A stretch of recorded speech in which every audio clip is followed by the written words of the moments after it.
So this is just a pretty quick video about the ventilation tube on your rear differential.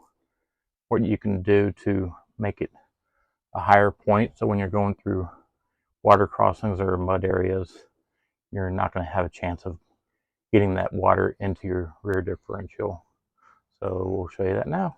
So from the factory, right here, you get a little upside down bracket that kind of lets the breather breathe through your differential. It's supposed to stop the water from going in there, but there's been cases where people do get, from being underwater a little too long, they do get water in their differential, and that's a bad thing. So what you do is, and I'll give you the part numbers for this. This is on a Toyota Tacoma 2022 model.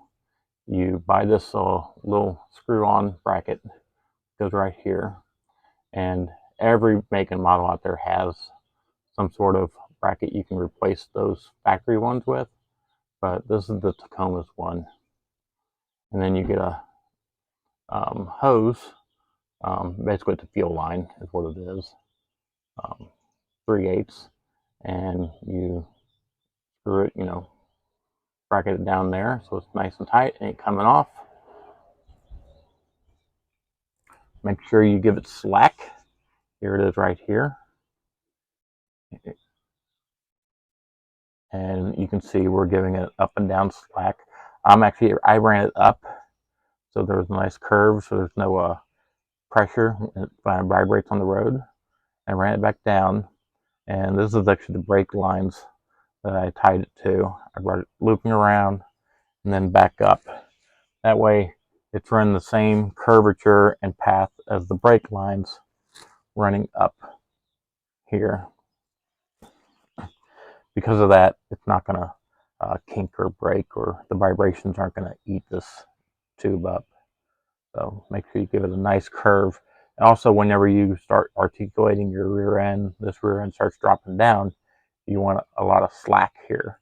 And your brake lines, already have the amount of slack you need. That's why I ran it with the brake line. So it already has the slack. It's a good tie point, and good for how much articulation you're going to get back here. And now I'm going to show you where I ran it out at the top. So I could have just, tied it off on somewhere down here, and I would have been halfway okay, but I wanted it as high as I can, and that way I can access it easy if I need to clean the little spinning thing on the top, the cap. So I'll show you that right now.